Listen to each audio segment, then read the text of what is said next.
Some memories are like those old bootleg DVDs you find in the attic. The moment you hit play, it's all pixelated blurs and a racing heartbeat. Our story kicks off back in my middle school days. The first time I got a so-called educational viewing of an adult film at a friend's place. And just like that, Pandora's box was pried open by a bunch of curious kids. In GL, the whole thing was a sensory overload for my tiny teenage brain, like Godzilla taking a stroll through Tokyo. Besides not understanding half of it, the rest just felt, well, kind of filthy. And yet, plot twist, the one thing that got seared into my memory was the kiss. My brain literally short-circuited, but at the same time, that kiss felt sublime. Bro, I made a solemn vow right then and there. One day, I'd share a kiss that passionate with someone I love. Flash forward to the present. That vow is still pending, but here I am, in a lingerie store with my bestie holding up a piece of lace that's basically a weapon of mass seduction. So I'm playing dumb, asking my friend why we're even here. She gives me this, "Are you for real?" look and reminds me, "Your overnight trip with your boyfriend?" And then it hits me. The light bulb goes off. Dadon. This is a 100% gonna get down to business situation. And just as I was processing what business even was, her finger reaches out and tap. "This," she whispers. My friend starts dropping knowledge, connecting the dots between my boyfriend hand size and other expectations. It was a full-blown social death moment. I swear you could fry an egg on my face.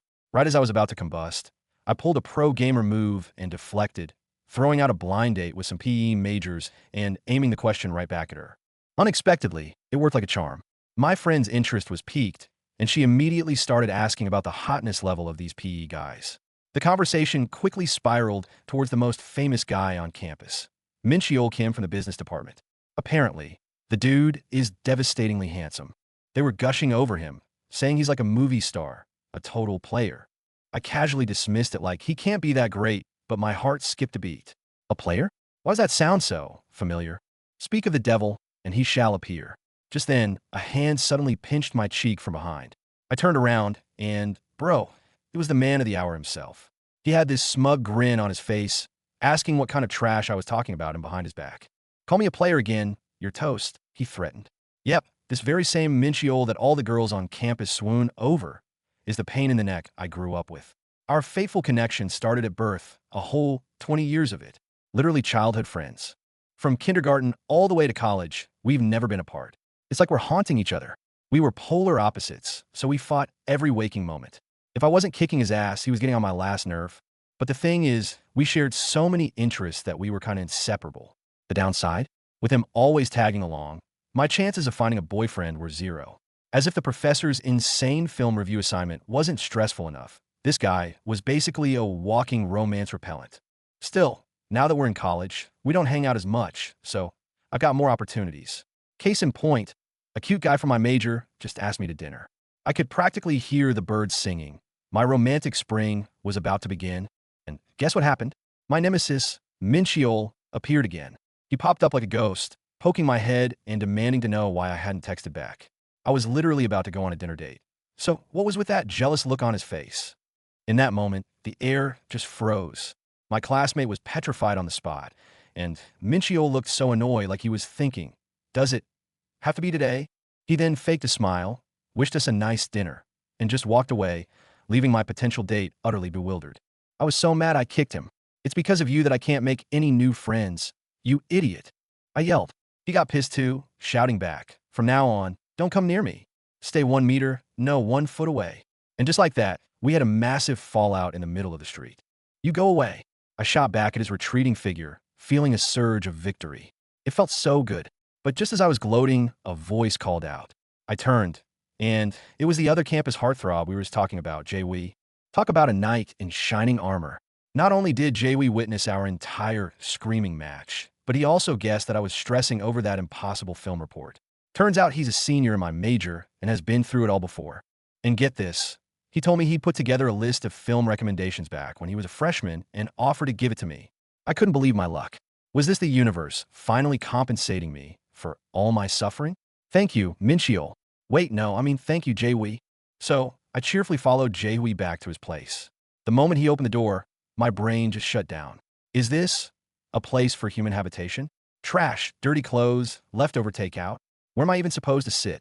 While Jae-wee was rummaging through a mountain of junk for the USB, I stood by the door, about to pass out from the smell. Just then, he found it and handed me a glass of juice. And as I looked at the hand holding the glass, something clicked in my mind. His hands were huge. And you know what they say about big hands, everything else? The second that thought popped in my head, my face flushed beet red. He noticed something was off and leaned in to ask what was wrong. I stammered, trying to play it cool, but he just smirked and admitted, yeah, I guess I'm pretty big everywhere. Then he holds up his hand right in my face and goes, and look, my ring finger is longer than my index finger. Bro, his face is way too close. I bolted out of there like my life depended on it. Ugh, what was that all about? That strange vibe, and what he said, my ring finger is longer than my index finger? What the heck kind of code is that? My brain CPU just fried. No, I have to get to the bottom of this. A guy would know what another guy means, right? Completely forgetting I was in the middle of a Cold War with Mincheol, I stormed over to his place, kicked the door open, and yelled, Mincheol, I have a question. And what I saw was him sitting there red-faced and sweating buckets with an expression that was hard to describe. I thought walking in on my childhood friend during his private time was something I could tease him about forever. I could have just pretended I saw nothing. But there was one tiny problem. On his monitor was a photo of his childhood friend. A photo of me. Let's rewind 20 minutes. Mincheol was actually just trying to play a game, but a message from his friend totally threw him off.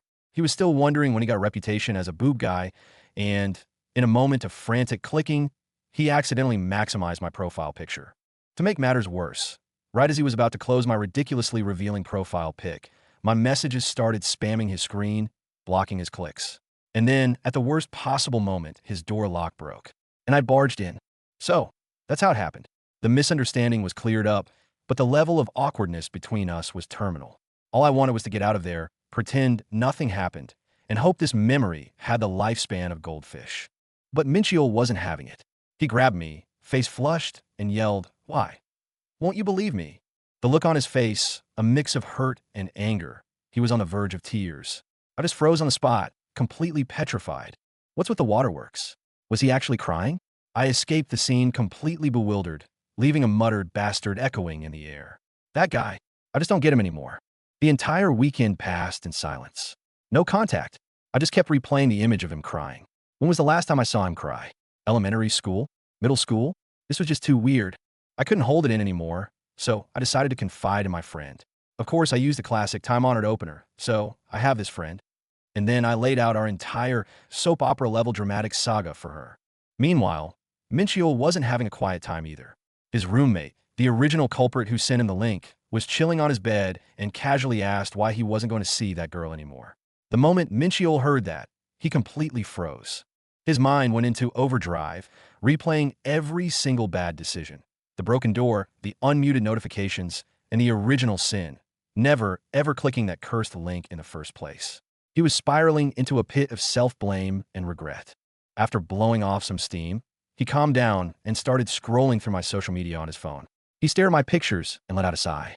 The contrast between our online interactions and the chaotic mess of reality was stark.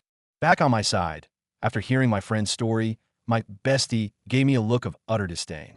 "You're a terrible liar. You know that? That guy's obviously Mincheol." She saw right through my flimsy disguise. "So why are they so awkward? What's this private life you witnessed?" my friend pressed. I mumbled, "Practically naked." After hearing my description, she gave me a look that said, "Ah, I see everything now." Wait, did I just slip up? Did I say I instead of my friend?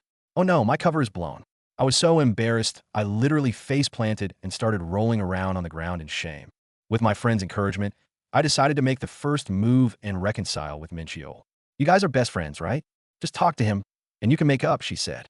"All right, for the sake of our 20-year-long friendship, I'll do it." No sooner had I made my decision than I ran smack into Mincheol himself. We locked eyes. He froze for a second, then quickly made an excuse and bolted. Watching him run away, I thought, he must be so humiliated. No, I have to catch up with him and talk. I'll apologize for misunderstanding him, and then we can go back to being the bosom friends we once were.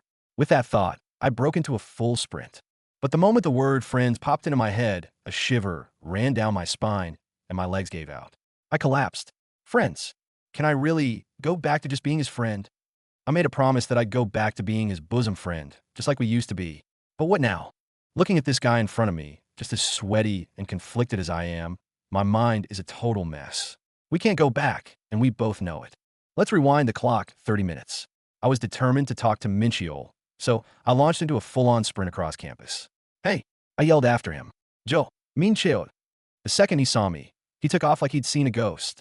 So there we were, chasing each other across campus. Why are you running? I gasped. Why are you running? He shot back. I was breathless. I'm running because I need to talk to you. He yelled back without looking. Well, I don't. In the middle of this chaotic chase, I accidentally bumped into a bystander, spilling his coffee all over my shirt. Great, just my luck. As I was frantically apologizing, I looked up and saw that Mincheol had stopped running. He was just standing there, watching us with a cold expression.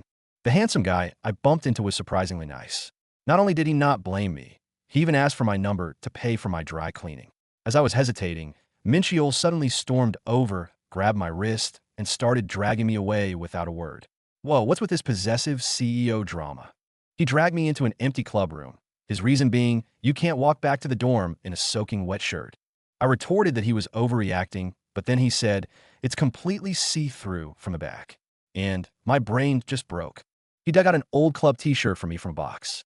My wet shirt felt so sticky and gross, I was miserable. In a moment of madness, I almost took it off right there in front of him. Oh my God, what was I thinking? Why am I always so completely unguarded around him? I quickly pulled myself back from the brink. To preempt any misunderstandings, I yelled at him, my top is off, so don't look this way when you hand me the shirt, okay? The moment he heard that, he froze solid. And me? I had already taken off my wet shirt. Whatever you fear most is bound to happen. Right then, we heard a voice from outside. Another guy pushed the door open and saw me, in my bra, in the same room as Mincheol. The three of us, we all turned to stone on the spot. Mincheol reacted with lightning speed, shoving the other guy out and locking the door behind him. He stood there, letting out a long sigh of relief, a suspicious blush still on his face. I just stared at him, completely speechless. He's gone. You can come out now, Mincheol said. It was only then that I realized in my panic I had somehow managed to cram myself inside a locker. I was squashed in that tiny space, dying of embarrassment. And the worst part? I was stuck. I couldn't get out. Mincheol saw my pathetic state and started laughing his head off, calling me Miss Piggy between laughs. I angrily told him to shut up and help me out already. He grabbed my hand and gave it a mighty pull. With a loud pop, I shot out of the locker like a cannonball and crashed right into him. My face landed squarely on his chest. Wait, what's this soft feeling? And I still don't have my top on. We were tangled up in the most bizarre position, and Mincheol was staring in horror, desperately trying to avert his eyes from places they shouldn't be. That's it. My brain has officially shut down. Mincheol was suffocating under me, yelling, Yo, Ha-neul, get your boobs off my face. Just get yourself together and put on your shirt. My brain, however, was currently not in operation. My body, it seems, had a mind of its own. It started to uncontrollably remember that stupid bet we made back in middle school. If anything ever happens between us, I'm going to take my balls off. That's what he'd said. If that ever happens, I'm going to take my balls off. That's right, plural. The way he said it with such conviction back then. In hindsight, it was the biggest jinx ever. And I was the one who lit the fuse. Flashback to 4 years ago, a middle school classroom. Mincheol swore to his friends that to him, I wasn't even a girl. To prove his point, he made that toxic ball-chopping vow. And me, to match his energy, I swore that if I ever fell for him, I'd shave my head. Scared he might fall for me, or what? He provoked me back then.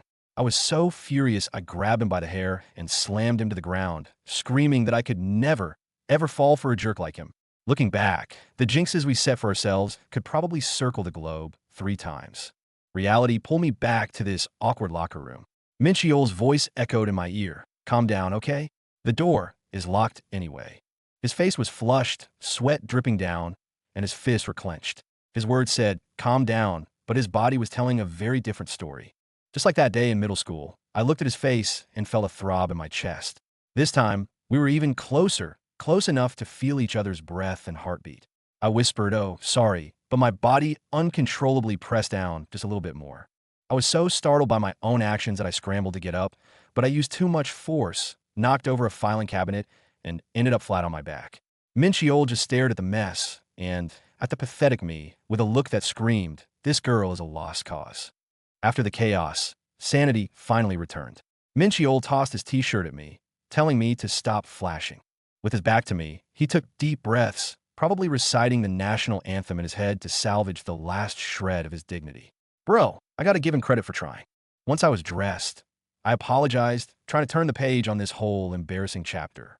Let's forget the whole thing and go back to being normal again, huh? I said, patting his back like nothing happened, and then made a swift exit, leaving him standing there in a state of utter confusion. However, turning the page wasn't that easy. The next day in class, my mind was completely occupied by Mincheol. I couldn't focus at all. Even the muscle lines I was sketching seemed to reek of a desperate crush. My classmate was talking to me about our animation project, but I couldn't hear a word. Why am I so distracted today? My brain has been completely hijacked by Mincheol. Images of him from that day flashed through my mind uncontrollably, and that heart-pounding, face-flushing feeling came rushing back. I couldn't take it anymore. I made an excuse and ran to the bathroom, yelling at my reflection, "Get it together! Stop thinking about Mincheol!" But the more I tried to suppress it, the clearer the images became. His chiseled abs, his expression. Ayok, I must be losing it. This is just because he's the only guy friend in my life. Yeah, that's it. I need to stop these dangerous thoughts. Meanwhile, in his own room, Mincheol was going through the exact same internal battle. He tossed and turned in his bed, agonizingly asking himself, why did I have to blush at that moment? He tried to hypnotize himself with it's a simple biological reaction, but clearly it wasn't working. Gosh, stop thinking about her, he told himself. But in the next second, he couldn't help but wonder, when did she grow up like that? And I wonder what she is doing now. This was destined to be a sleepless night. Just as I was tossing and turning, my friend called to confirm the group date we talked about. To escape Mincheol's shadow, I steeled my resolve and said yes. That's right, I need to expand my social circle and meet new guys. And Mincheol, the day after I decided to go, texted me to get tekbaki. On the day of the blind date, my friend and I got all dolled up. She asked why I was suddenly so enthusiastic about it. I said it was to expand my social circle, but what I was really thinking was, I have to find someone new to kick Mincheol out of my head. My friend helped me pick out a new outfit, saying my original choice was too formal. I changed into the plaid skirt she recommended, and looking in the mirror, I felt pretty good. But the thought of meeting strange guys still made me a little nervous. On the way to the meeting spot, I ran into another friend who showered my new look with compliments. I felt a bit shy, like I was a product that had been packaged from head to toe by my bestie. Just then, my phone rang. The caller ID said, "Jerk, yep, that's my special contact name from Mincheol." I hesitated for a moment before answering. He asked where I was, and I just told him I was out. I quickly arrived at the designated cafe, and the guys were already there. We introduced ourselves, and the atmosphere was pretty good. The PE majors lived up to their reputation. All of them were handsome, athletic types. My heart started doing little flips. One of them, Bongu Cheol, was particularly proactive and suggested we make a toast. Looking at all the handsome guys in front of me, I silently told myself, see, Mincheol isn't the only man in the world. I can definitely find my new spring here. I'd never had soju before, and my first taste was spicy and intense. At first, I was worried I wouldn't be able to keep up, but an hour later, I was the life of the party, pulling everyone into drinking games. A guy named Sungin noticed I was drinking a bit too much and thoughtfully handed me a glass of water, saying I'd have a terrible hangover otherwise. Whoa, such a gentleman. I think my heart fluttered a little. We started playing a bottle cap flicking game. Sungin saw I wasn't very good at it and leaned in to whisper some tips. He was so close I could smell the faint scent of his cologne. My face, betraying me as usual, started to burn. With his guidance, I actually succeeded on my first try. We celebrated with an excited high five. This feeling of having fun with new friends, it's amazing. Maybe, just maybe, I can really forget about Mincheol. As the drinks flowed, the atmosphere got even more lively. Sungin and I were hitting it off really well. And right then, he suddenly asked, "By the way, Ha-neul, can I ask you something? Do you have a boyfriend?" I was taken aback and quickly denied it. He continued, that really popular handsome guy, Mincheol. I always see you two together, so I just assumed you were a couple. Puffed. I almost spat out the water I just drank. Why does that name haunt me everywhere? I tried my best to explain that Mincheol and I have a purely platonic, stronger-than-brothers kind of friendship. We've seen each other at our absolute worst. There's no way we could ever be together. But as I emphasize that we've seen everything, some very inappropriate images flashed through my mind. Oh shoot, I'm thinking about him from that day again. Go back, subconscious, go back. I tried to distract myself by shaking a bottle of chili paste, but I shook it too hard, and the cap exploded all over my face. In this moment of ultimate social death, I had only one thought: pass out. If I'm unconscious, none of this is my problem. So I rolled my eyes back, slammed my head on the table, and successfully fainted. When I woke up, the others had gone out to buy hangover drinks. I checked my phone and saw a text from Mincheol. Done with work. Let's go eat tekbaki. While I'm on some random date, trying to forget him, he's just living his life, acting normal. Why can't I be as nonchalant as him? Sungin came over, asking with concern if my head still hurt. Let me see, he said, leaning in closer. In that moment, as he got near, I suddenly thought, he looks incredibly fine. As I was staring blankly at Sungin, a familiar figure appeared at the door. Mincheol walked over with 2 beers and said calmly, "For the 2 beers you ordered." I looked at him, then back at Sungin, and my mind went completely blank. After leaving the pub, we took a little stroll. I thought it would clear my head, but nope, that's when the alcohol really started to hit. Just as my head was spinning, who do I see? Mincheol, what's he doing here? Bro, I must be drunk. I am totally hallucinating. Wait, did I just call him gorgeous in my head again? I'm losing it. Get a grip, Ha-neul. Time for a physical reboot. So I slammed my head down and, oh great, I'm actually bleeding. Right then, the main character of my hallucination actually speaks. Are you drunk? Why are you banging your head against the table? Oh crap, it's not a hallucination. Mincheol is actually working here. Instead of any sympathy, he goes full mom mode, grilling me about how much I drank. I try to talk back, but he just gently taps a cold can on my forehead, telling me to lay off the soju. This guy, same as always. He hands me a recovery drink and turns to get back to work. Just then, I overhear the girls at the next table whispering about how cute he is. My face feels like it's on fire, and I can't tell if it's the booze or the cringe. Nope, gotta get some air. I can't breathe in here. So I step outside, and there he is in the back alley. With a cigarette? Bro, since when? I storm over to confront him, only to realize it's a lollipop. Plot twist. After that false alarm, I get to the main point. Why didn't you tell me you work here? And he has the nerve to say he already did. Instead of explaining, he starts teasing me, asking if I was embarrassed that he caught me being all girly with the boys. I am fuming. I try to give the drink back, but then he says he paid for it himself. And suddenly, things get a little awkward. In GL, I didn't expect him to go full pouty mode, whining about how I was too busy partying to answer his text. Then he just snatches the can, chugs the whole thing, and gives me this look like, yeah, I won. Such a child. His death wish tour wasn't over. He suddenly points at my face, freaking out that I'm wearing makeup, and then drops the classic lipstick on a pig line. That was it. I snapped. I couldn't take it anymore and just slapped him. You're the pig. Meanwhile, back at the restaurant, my friends were having a whole conversation about Mincheol. Everyone agreed he's even more gorgeous in person than the rumors say. A total vibe. Then someone brings up Jay Wee, calling him Mincheol's official competitor. Bro, what is even happening anymore? The gossip train was now at full speed. Someone mentioned there are rumors about Mincheol, and my friend's eyes just lit up. They were begging for the tea, guessing he's an aspiring actor or something. And from the grin on my friend's face, I could tell the tea was about to be spilled. My friend cleared his throat and began the story. So, the rumor is, one time the mood was just right. But at the critical moment, Mincheol apparently shot up, yelling that he had a report due by midnight. And then, he just left. He left, leaving me completely stunned. Talk about a next-level plot twist.